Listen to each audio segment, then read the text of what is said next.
కథావాణికి స్వాగతం. కథాభిమానులందరికీ నమస్కారం అండి. నేను డాక్టర్ శ్రీమతి కొఠారి వాణి చలపతిరావుని. ఈరోజు మీకు నేను మహాకవి మహాభక్తుడు అయిన బమ్మెర పోతన రచించిన ఆంధ్ర మహాభాగవతంలోని అద్భుతమైన కథ గజేంద్ర మోక్షమును వినిపించబోతున్నాను.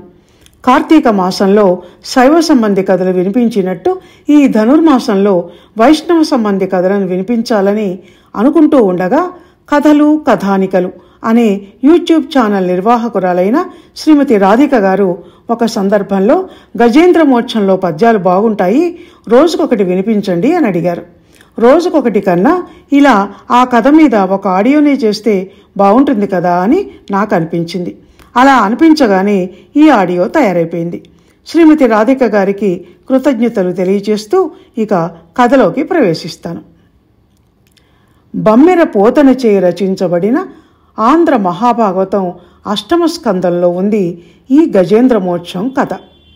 అద్భుతమైన భక్తిరస ప్రధానమైన పద్య గద్యాలతో కూడిన ఈ విష్ణు భక్తుని కథ ఎంతో సుప్రసిద్ధమైనది.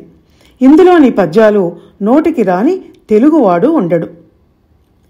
నీటి కోసం ఒక ఏనుగు సరస్సులోనికి దిగి అక్కడ అనుకోకుండా ఒక ముసలి నోటికి చిక్కి 1000 సంవత్సరాలు తన వంతు ప్రయత్నంగా పోరాడి అలసిపోయి శక్తిని కోల్పోయి ఇక చావు తప్పదని తెలుసుకున్న సమయంలో ఈ ప్రపంచానికి మూల కారణమైన ఈశ్వరుణ్ణి శరణు కోరింది. గజేంద్రుడు ఎంతటి భక్తుడో అంతకన్నా ఎక్కువగా భక్తులను రక్షించాలన్న ఆరాటం కలవాడు విష్ణుమూర్తి. అందుకే భక్తుని మొర వినగానే ఉన్నవాడు ఉన్నట్టు లిప్తపాటు కూడా ఆలస్యం చేయకుండా పరుగున వచ్చి తన విష్ణు చక్రం ప్రయోగించి ముసలిని చంపి గజేంద్రుని రక్షించాడు. శ్రవణపేయమైన గద్యపద్యాలతో సహా కథ వింటే బాగుంటుంది కనుక ఈ ఉపోద్ఘాతాన్ని నేను క్లుప్తంగా మాత్రమే చెప్పి ఇక అసలు కథలోకి వెళ్తాను. గజేంద్ర మోక్షం కథలోకి వెళ్లే ముందు అసలు ఈ గజేంద్రుడు ఎవరు అన్నది తెలుసుకోవటం కోసం పూర్వకథలోకి వెళ్దాం. ఒకసారి ఇంద్రద్యుమ్న మహారాజు మౌనవ్రత దీక్షలో భగవంతుని ప్రార్థిస్తూ కూర్చుని ఉన్నప్పుడు అగస్త్య మహాముని అక్కడికి వచ్చాడు. ధ్యానంలో ఉన్నాడు కనుక అది గమనించి ఆయనకు అతిథి సత్కారాలు చేయలేకపోయాడు. దాంతో కోపించిన అగస్త్యుడు ఇంద్రద్యుమ్ని మదించిన గర్వముతో ఎవరినీ కానలేకున్నావు కనుక గజేంద్ర వంశములో పుట్టుదువుగాక అని శపించాడు. ఆ విధంగా ఇంద్రద్యుమ్నుడే ఆ గజేంద్రుడిగా పుట్టాడు. విష్ణుభక్తి కలవాడు కనుక గజేంద్రుడిగా పుట్టిన తర్వాత కూడా దాన్ని వదిలిపెట్టలేదు గనుకనే మోక్షాన్ని పొందగలిగాడు. ఒక ఏనుగుకు అంతటి విష్ణుభక్తి ఎలా వచ్చింది అని సందేహించే వాళ్లకు ఈ పూర్వకథ సమాధానం అవుతుంది. ఇప్పుడు ఇక గజేంద్ర మోక్షం కథకు తెర తీద్దాం. పాలసముద్రంలో త్రికూటం అనే పర్వతం ఒకటి ఉంది. అక్కడి గుహల నుంచి రోజు మదపుటేనుగులు గుంపులుగా బయటకు వచ్చి తిరిగి అలసిపోయి దాహం తీర్చుకోవటానికి ఆ చెంతనే ఉన్న సరస్సులోకి దిగి దాహం తీర్చుకొని ఆ నీటి చల్లదనాన్ని గ్రోలుతూ ఉంటాయి. ఒకరోజు ఆ ఏనుగుల గుంపులో నుంచి ఒక ఏనుగు ఆడ ఏనుగుల వెంటపడుతూ దారి తప్పి పరిగెత్తటం వల్ల దప్పిక వేసి ఆ చెంతనే ఉన్న ఒక మడుగులోకి నీళ్లు తాగటానికి దిగింది. ఆ అలికిడికి నీటిలో నుంచి బయటకు వచ్చిన ఒక మకరేంద్రుడు అంటే మొసలి నీటి అంతర్భాగం నుంచి కనపడకుండా మెల్లిగా పైకి వచ్చి అకస్మాత్తుగా లేచి రవిని మింగబోతున్న రాహువులా గజేంద్రుని కాలును ఒడుపుగా పట్టుకుంది. అప్పుడు గజేంద్రుడు కాలుని విదిలించి తొండమును పైకెత్తి మహోన్నతమైన బలంతో మొసలిని ఒక్క దెబ్బ కొట్టాడు. ఆ దెబ్బకు మొసలి చచ్చినట్టు నీట మునిగి స్థానబలం వల్ల మిక్కిలి వేగంతో మళ్లీ పైకి లేచి ఏనుగు కాలుని పట్టుకుంది. అయినా భయపడకుండా గజేంద్రుడు తన దంతాలతో పొడుస్తూ మొసలేంద్రుని వీపుపై బుడుపులు ఊడి వచ్చేలా చేసేసరికి మొసలి భయపడి గజేంద్రుని తోకను తన గోళ్లతో గీరటం మొదలుపెట్టింది. ఈ పోరాటాన్ని పోతన ఒక శబ్దాలంకార పద్యంలో ఎలా చెప్పాడో చూడండి. కరిందిగుచు మకరి సరసికి కరి దరికిని మకరి దిగుచున్ కర కరి బెరయున్ కరికి మకరి మకరికిన్ గరి భరమనుచును అతలకుతల భటుల దరిపడన్. ఇది శబ్దాలంకార పద్యం కదండి, అందుకని ఇది ఇలా ఉంటుంది. అంటే అర్థం, కరికి మకరికి ఒకదాని మీద మరొకదానికి పగ పెరిగిపోతుండగా మకరము మత్తేభాన్ని లోపలికి ఈడుస్తూ ఉంటే మత్తేభము మకరమును గట్టుకు ఈడ్చడానికి ప్రయత్నిస్తున్నది. అది చూసి మొసలి గొప్పదని ఆ సరస్సులో ఉన్న మిగతా మొసళ్ళు అనుకుంటూ ఉండగా ఏనుగు గొప్పదని ఒడ్డున ఉండి చూస్తున్న ఆడ ఏనుగులు అనుకుంటున్నాయి. ఆ విధంగా గజేంద్ర మకరములు భయంకరముగా పోరాడుతూ నీటినంతా కకావికలం చేసేసి జలచరాలన్నీ భయపడేలా చేశాయి. కొన్ని జలచరాలు మరణించాయి కూడా. ఆ కొలనులోని నీరంతా వాటి గాయాల నుంచి కారిన రక్తంతో రక్తసిక్తమైపోయింది. అయినా నిద్రాహారాలు మాని ఆ రెండు అలా రాత్రింబగళ్ళు భీకర పోరు చేస్తూనే ఉన్నాయి. గజరాజును మకరి లోపలికి ఏడవబోవటం, గజేంద్రం ఘీంకరిస్తూ ఒక్క పెట్టున ఆ మకరమును వజ్రాయుధం లాంటి దంతములతో పొడుస్తూ దాని రొమ్ము పగలగొట్టడం జరుగుతోంది. నీటి యుద్ధం అయినప్పటికీ గజేంద్రుడు భయపడటం లేదు. తొండముతో దాని నడుమును చుట్టి కొడుతూనే ఉన్నాడు. అయినా స్థానబలం చేత ఆ మొసలికి రాను రాను బలము ఉత్సాహము ఎక్కువ కావటం మొదలుపెట్టాయి. గజేంద్రుడికి అది అలవిగాని స్థలము అవటం వల్ల మకరితో పోరాడలేక కృష్ణపక్ష చంద్రుళ్లాగా నానాటికి అలసిపోవటం మొదలుపెట్టింది. మకరేంద్రుడు గజేంద్రుని కుంభస్థలం మీదికి సింహల్లా ఎగిరి దుముకుతూ ఏనుగు పాదాలను భీకరముగా పట్టుకొని నీటిలోనికి లాగుతూ మెడ మీద వీపు మీద కొడుతూ బాదుతూ హింసిస్తూ నీళ్లలో ముంచుతూ ఎముకలను దంతాలను విరగ్గొడుతూ నానా బాధలు పెట్టసాగింది. ఆ విధంగా మొసలి మిక్కిలి శౌర్య పరాక్రమాలతో అల్పుని జ్ఞానదీపమును అజ్ఞాన మాయాతిమిరము ఆవరించినట్టు కనిపించింది. గజేంద్రుని కాలుని పట్టుకున్న మకరం బ్రహ్మానందమైన బ్రహ్మపదమునొందగోరే యోగీంద్రుని వలె ప్రకాశించింది. ఆ విధంగా అలయక సొలయక వేసట నొలయక కరి మకరి తోడ ఉద్దండత రాత్రులు సంధ్యలు దివసంబులు సలిపెన్ పోరొక్క 1000 సంవత్సరముల్. అంటే 1000 సంవత్సరాలు ఆ పోరు అలా భీకరంగా నడుస్తూనే ఉంది. అప్పుడు మొసలి స్థానబలాన్ని సామర్థ్యాన్ని స్థైర్యాన్ని తెలుసుకున్న గజము కృషించినదై అధైర్యము చెంది ఈ విధంగా అనుకోవటం మొదలుపెట్టింది. ఏ రూపంబున దీని గెల్తు ఇట మీరే వేల్పుల్ చింతింతు ఎవ్వారించీరుదు ఎవ్వరడ్డమిక నీ వారి ప్రచారోత్తమున్ వారింపన్ తగువారలెవ్వరు అఖిల వ్యాపార పారాయణుల్ లేరే. అంటే 1000 సంవత్సరాలు ఆ పోరు అలా భీకరంగా నడుస్తూనే ఉంది. అప్పుడు మొసలి స్థానబలాన్ని సామర్థ్యాన్ని స్థైర్యాన్ని తెలుసుకున్న గజము కృషించినదై అధైర్యము చెంది ఈ విధంగా అనుకోవటం మొదలుపెట్టింది. ఏ రూపంబున దీని గెల్తు ఇట మీరే వేల్పున్ చింతింతు ఎవ్వారించీరుదు ఎవ్వరడ్డమిక నివ్వారి ప్రచారోత్తమున్ వారింపన్ తగువారలెవ్వరు అఖిల వ్యాపార పారాయణుల్లేరే మృక్కెద దిక్కుమాలి నా మొరాలింపన్ ప్రపుణ్యాత్మకుల్. ఏ విధంగా దీనిని గెలుస్తాను? ఏ దేవుణ్ణి వేడుకోను? ఎవరు నన్ను రక్షిస్తారు? నా మొర విని నన్ను కాపాడే దేవతలెవరు? అట్టి పరోపకార పుణ్యాత్ములెవరు? వారిని వేడుకొనుట తప్ప నాకు మరో గత్యంతరం లేదు అని అనుకుంది గజము. ఇక్కడ ఒక అందమైన అందరికీ తెలిసిన పద్యం ఉంది. అది ఏమిటి అంటే, ఎవ్వనిచే జనించు జగమెవ్వని లోపల నుండు లీనమై ఎవ్వని యందుడిందు పరమేశ్వరుండెవ్వడు మూల కారణంబెవ్వడు అనాది మధ్యలయుండెవ్వడు సర్వము తానయైన వాడెవ్వడు వాని నాత్మభవునీశ్వరునే శరణంబు వేడెదన్. ఈ పద్యంలో ఒక చమత్కారాన్ని ఒక గూఢార్థాన్ని పొందుపరిచాడండి పోతన మహాకవి. అది ఏమిటి అంటే, ఏ దేవుణ్ణి గజేంద్రుడు పేరు పెట్టి పిలవటం లేదు. ఇక్కడ విష్ణుమూర్తిరా, శివుడారా, బ్రహ్మదేవుడారా అని ఇలా.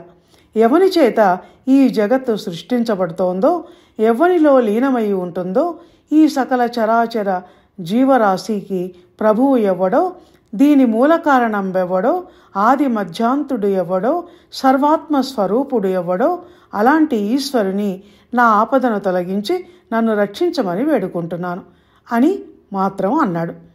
ఇంకా లోకంబులు, లోకేశులు, లోకస్తులు తెగిన తుదిన లోకంబగు పెంజీకటి కవ్వల నెవ్వండేకాకృతి వెలుగు అతని నే సేవింతున్ అని అన్నాడు.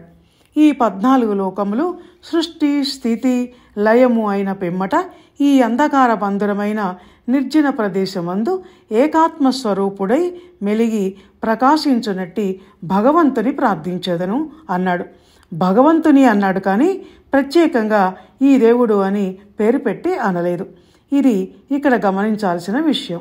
ఈ విధంగా ఎన్నో రకాల ప్రార్థించినట్టు పోతన భాగవతంలోని చాలా పద్యాలలో ఉంది. వ్యాసం చాలా పెద్దదైపోతుందని అదంతా నేను ఇక్కడ తీసుకోలేదు. అంతగా ప్రార్థించినా ఏ దేవుడు వచ్చి రక్షించకపోయేసరికి విసిగి వేసారి కలడందురు దీనులయడ కలడందురు పరమయోగి గణముల పాలన్ కలడందురు అన్ని దిశలను కలడు కలండనెడువాడు కలడో లేడో అని సంశయించాడు. ఉంటే ఆపదలో ఉన్న వారిని ఆదుకోడేమి అని ప్రశ్నించాడు. కష్టంలో ఉన్నప్పుడు ఎవరికైనా అలాగే అనిపిస్తుంది. సహనం చచ్చిపోయిన తర్వాత మనిషిలో విసుగు, కోపం వచ్చేస్తాయి. ఎవడూ వచ్చి నన్ను రక్షించడేంటి అనిపిస్తుంది. ఇలా ఆలోచిస్తే ఎంత సహజసిద్ధంగా గజేంద్రుని మనోభావాలను వ్యక్తం చేశాడో కదా కవి అని అనిపించటం లేదు. ఇక్కడ కూడా దేవుడు అన్న అర్థంలో అంటున్నాడే కానీ ఏ దేవుడి మీద కోపాన్ని, విసుగును వ్యక్తం చేస్తున్నాడన్నది చెప్పలేదు కవి. ఇక దేవుడి పక్షాన ఆలోచిస్తే దేవుడు ఎప్పుడూ కూడా మన సమస్యను మనమే పరిష్కరించుకోవటానికి మనల్నే ప్రయత్నం చేయమంటాడు. 3 వంతులు మీ ప్రయత్నం, 1 వంతు నా సహాయం అంటాడు. ఇంకా నా వల్ల కాదు మహాప్రభో, నువ్వు తప్ప నాకు దిక్కు లేదు, నాలో శక్తి ఉన్నంత వరకు పోరాడాను, ఇక నువ్వు వచ్చి కాపాడకపోతే నేను చచ్చిపోతాను అని 2 చేతులు పైకెత్తి దండం పెడితే కానీ కిందికి దిగివచ్చి మనల్ని కాపాడాడు. ఆ విషయాన్ని బమ్మెరపోతన ఈ గజేంద్రుని కథలో ఇప్పుడు నేను చెప్పబోయే పద్యంలో నిరూపించాడు. ఆ పద్యం ఏంటో వినండి. లావక్కింతయు లేదు ధైర్యము విలోలంబయ్యే ప్రాణంబులున్ ఠావుల్ దప్పెను మూర్ఛ వచ్చే తనువుండస్సెన్ శ్రమం బయ్యడిన్ నీవే తప్ప హితపరం బెరుంగా మన్నింపదగున్ దీనునిన్ రావే ఈశ్వరా కావవే వరదా సంరక్షించు భద్రాత్మకా సంరక్షించు భద్రాత్మకా అని వేడుకున్నాడు. ఇక్కడ లావు అంటే శక్తి. నా శరీరంలో శక్తి కొంచెం కూడా లేదు.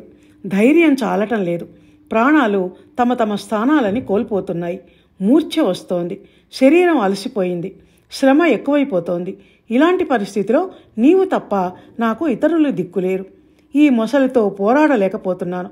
స్వామి, ఈ దీనుని తప్పులు క్షమించు, నన్ను కాపాడా, వేగమేరా అని దీనంగా దేవుడితో మొరపెట్టుకున్నాడు గజేంద్రుడు. ఇంకా ఓ కరుణామూర్తి, జగద్రక్షక, నీవు ఆపదలో ఉన్నవారిని ఆదుకుంటావని, ప్రవేశించవీలుగాని ప్రదేశాలలోకి జొరబడగలవని, శరణు కోరిన వారిని ఇదిగో వస్తున్నానని అభయమిస్తావని విని ఉన్నాను. ఎంత పిలిచినా రాకపోయేసరికి కొంచెం సందేహం కలుగుతోంది స్వామి. నీ నామస్మరణే నా ధ్యేయముగా నుంటిని. స్వామి, దయతో రక్షించు అని మొరపెట్టుకున్నాడు. దాంతో భక్త గజేంద్రుని ఆపదను గుర్తించి వెంటనే దాన్ని తీర్చాలని నిర్ణయించుకున్నాడు విష్ణుమూర్తి. ఆ సమయంలో అసలు ఆయన ఎక్కడ ఉన్నాడు, ఏం చేస్తున్నాడు అన్నది తెలుసుకుందాం. అలవైకుంఠపురంబులో నగరులో ఆమూల సౌధంబుదాపల మందార వనాంతరామృత సరహ ప్రాంతేందు కాంతోపలోత్పల పర్యంక రమా వినోదియగు ఆపన్న ప్రసన్నుండు విహ్వల నాగేంద్రము పాహి పాహియన గుయ్యాలించి సంరంభియై. అక్కడెక్కడో ఉన్న వైకుంఠపురమునందు ఆ మూల కల్పవృక్ష సమూహములతోనున్న అమృత సరోవర తీరమందుగల రాజనగరిలో మణిమయ కాంతులేను భవనములో కలువ పువ్వులు పరిచిన చంద్రకాంత శిలా పాన్పు మీద శ్రీ లక్ష్మీదేవితో కూడి విహరిస్తూ ఉన్నాడు విష్ణుమూర్తి. అయినా శరణాగత వత్సలుడైన శ్రీమన్నారాయణుడు తన భక్తుడైన గజరాజు మొరవిని కాపాడదలచి తత్తరపాటుతో తటాలున లేచాడు. సిరికింజప్పడు శంఖచక్రయుగమున్ చేదోయి సంధింపడు ఏ పరివారమున్ జీరడు అభ్రగపతిన్ బన్నింపడు ఆకర్ణికాంతర ధమ్మిల్లమున్ చక్కనొత్తడు వివాద ప్రోద్ధత శ్రీకుచో పరిచయలాంచలమైనన్ వీడడు గజప్రాణావనోత్సాహి అయి. ఎవరికన్నా ప్రాణాపాయ స్థితి వస్తే రక్షించేవాడికి కాళ్ళు చేతులు ఆడవు అంటారే, అలాంటి భయంతో కూడిన తత్తరపాటు, తొందర వంటివి శరీరంలో మనసులో కలుగుతాయి. ఆ తొందరపాటులో ఏమీ తోచని స్థితి ఏర్పడి వెంట తీసుకెళ్లాల్సిన వాటిని కూడా మర్చిపోయి వెళ్తూ ఉంటారు. ఈ సహజ స్థితిని బమ్మెరపోతన శ్రీమన్నారాయణునికి ఆపాదించటం ఎంత సహజ సిద్ధంగా ఉందంటే ప్రేమ ఉన్నవాడు అలాగే చేస్తాడు అన్నంతగా. ఇంతకు ఇక్కడ గజరాజు ఆర్తనాదం వినగానే విష్ణుమూర్తి ఏం చేశాడంటే ఎక్కడికి వెళుతోంది భార్య అయిన లక్ష్మికి కూడా చెప్పలేదు. శంఖచక్రాల వంటి ఆయుధాలను చేతిలోకి తీసుకోలేదు. వెంట ఏ పరివారాన్ని సైన్యాన్ని రమ్మనలేదు. గరుడ వాహనాన్ని కూడా అధిరోహించలేదు. జారిన జుట్టును గమనించలేదు. సరదాగా తన చెంగుతో ముడివేసిన లక్ష్మీదేవి పైట కొంగును కూడా గమనించకుండా ఆమెను తన వెంట ఈడ్చుకుంటూ వేగంగా వెళ్ళిపోతున్నాడు. అప్పుడు లక్ష్మీదేవి పరిస్థితి ఎలా ఉందో చూడండి. అడిగెదనని కడు వడిన జను అడిగిన తను మగుడ నడువడని నడయుడుగున్ వెడవెడ చెడిముడి తడబడ అడుగిడు అడుగిడదు జడిమ నడుగిడు నెడలన్. అంత తొందరపాటులో భర్త ఎక్కడికి వెళుతున్నాడో అడగాలని ఒక అడుగు ముందుకు వేసి, అడిగితే సమాధానం ఇస్తాడో లేదోనని ఒక అడుగు వెనక్కి వేసి, మళ్ళా ముందుకు ఎగి అడిగితే ఏమవుతుందోనని తొట్రుపాటు పడుతూ ఉండిపోయింది లక్ష్మీదేవి. విష్ణుమూర్తి అలా వస్తూ ఉంటే ఆకాశం నుంచి దేవతలందరూ చూస్తూ అదిగో విష్ణుమూర్తి వెళ్తున్నాడు, లక్ష్మీదేవి కూడా వెన్నంటి వెళ్తూ ఉంది. సుదర్శన చక్రము గరుత్మంతుడు కూడా వెనక వెళ్తున్నారు. గజేంద్రుని కాపాడటానికి వెళుతున్న నారాయణ నమో నమః అని చేతులు జోడించి మొక్కుతున్నారు. ఇక్కడ ఒక విషయం మనం గమనించాల్సింది ఉంది. అది ఏమిటి అంటే సుదర్శన చక్రాన్ని ఆయన చేతిలో ధరించి లేడు, అది ఆయన వెనకబడి వస్తోంది. పైపద్యంలో చెప్పాడు కదా, శంఖచక్ర యుగమున్ చేదోయి సంధింపడు అని. ఆ తొందరలో శంఖచక్రాలను తీసుకెళ్లాలన్న విషయం గుర్తుకు రాలేదు. ఆయుధం లేకుండా గజేంద్రుని శత్రువు అయిన మకరిని ఏ విధంగా సంహరిస్తాడు? ఈ సందర్భానికి సంబంధించి ఒక కథ ఉందండి. విషయం నుంచి నేను పక్కదారి పడుతున్నానని మీరు అనుకోనంటే చెప్తాను. చాలా చిన్న తమాషా కథ. బమ్మెరపోతన శ్రీనాథ మహాకవి బావా బావమర్దులు కదా. పోతన రాసిన ఈ పద్యాన్ని శ్రీనాథుడు ఏమిటా రాత, భక్తుణ్ణి రక్షించటానికి వెళ్ళిన విష్ణుమూర్తి ఆయుధాలేమీ తీసుకోకుండా అలా ఎలా వెళ్ళాడు, ఏం చేద్దామని అని నవ్వుతూ పరిహాసాలు ఆడాడట. దాంతో ఏమీ మాట్లాడకుండా పోతన పెరట్లోకి వెళ్ళి ఒక పెద్ద బండరాయిని నూతిలో పడేసి పరిగెత్తుకుంటూ లోపలికి వచ్చి, బావా నీ కొడుకు బావిలో పడ్డాడు అని చెప్పగానే శ్రీనాథుడు ఒక్క పరుగున ఉన్నపళంగా బావి దగ్గరికి పరిగెత్తి నీళ్ళలోకి తొంగి చూశాడట. ఆ చర్యకు పోతన నవ్వుతూ, బావా నీ కొడుకు బావిలో పడ్డాడని చెప్తే చేతిలో పెద్ద మోకో పెద్ద నిచ్చెనో తీసుకుని రాకుండా అలా ఒట్టి చేతులతో పరిగెత్తుకుంటూ వచ్చావేంటి? నీ కొడుకును ఎలా రక్షించుదామని అని అడిగాడట. ఏమో బావా, ఆ సమయంలో తోచలేదు, గుండె ఆగినంత పనయింది, పరిగెత్తుకుంటూ వచ్చాను అని చెప్పాడట. నీలాగే ఆ విష్ణుమూర్తి కూడా భక్తుడు ఆపదలో ఉన్నాడని తెలియగానే కరచరణాలు పనిచెయ్యక భయాందోళనలతో పరిగెత్తుకుంటూ వచ్చాడు అని అనగానే అప్పుడు శ్రీనాథుడు ఎంత సహజ సిద్ధంగా ఉంది, సందర్భోచిత ఈ వర్ణన అని అనుకున్నాడట. అందుకే పోతనకు సహజ కవి అని బిరుదునిచ్చి గౌరవించింది పండిత లోకం.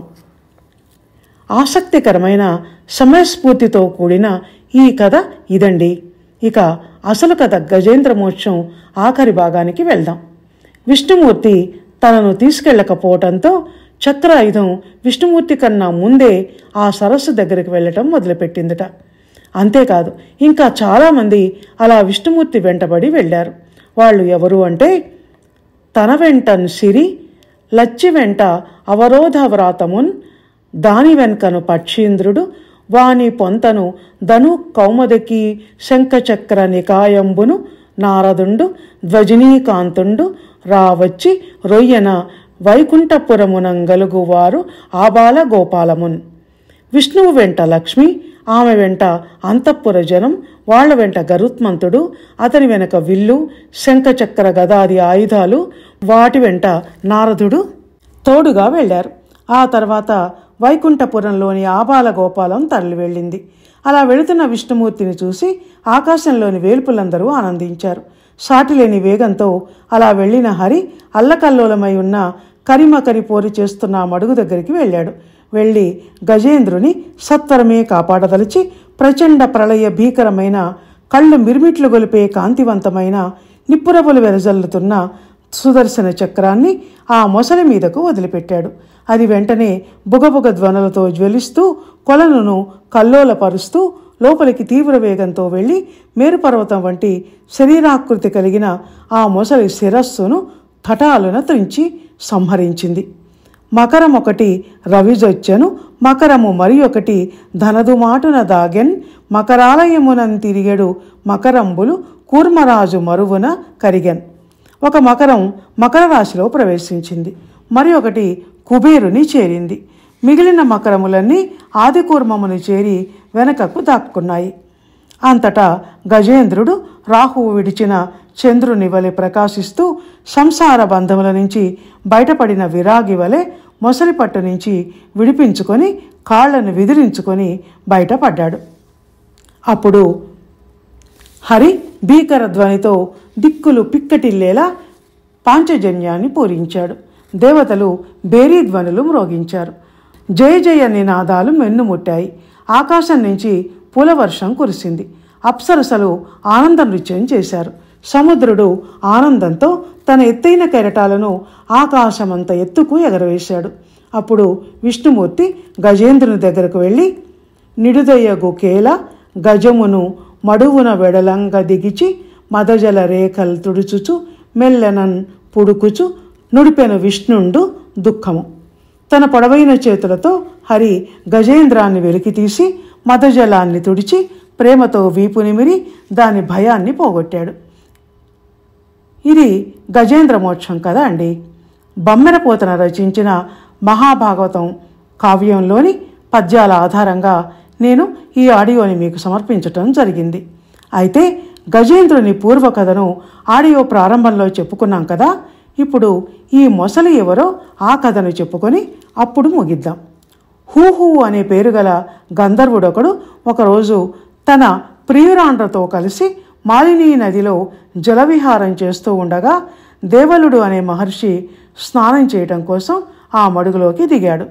తమ జలవిహారానికి ఆటంకం కలుగుతున్నదని భావించి నీటి లోపలికి పోయి ఆ గంధర్వుడు ఆ ముని కాలును పట్టి లాగటం మొదలుపెట్టాడు. దాంతో ఆ ముని కోపించి మొసలిగా బ్రతకమని శపించాడు. తప్పు తెలుసుకొని హూహువు అతని కాళ్ళ మీద పడగా శ్రీ మహావిష్ణువుచే నీకు శాప విముక్తి కలుగుతుందని చెప్పాడు. అందుకని సుదర్శన చక్రంతో చావు మూడగానే మకరి మళ్ళీ హూహు అనే గంధర్వుడై అక్కడి నుంచి వెళ్ళిపోయాడు. ఇది కథ. ఇప్పుడు ఫలశ్రుతి చెప్పుకుందాం.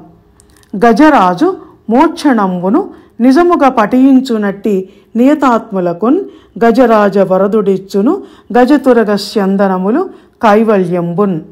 ఈ గజేంద్ర మోక్షాన్ని చెప్పిన వారికి విన్నవారికి కూడా ఆ విష్ణుమూర్తి ఐశ్వర్యాన్ని కైవల్య ప్రాప్తిని ఇస్తాడని దీని భావం.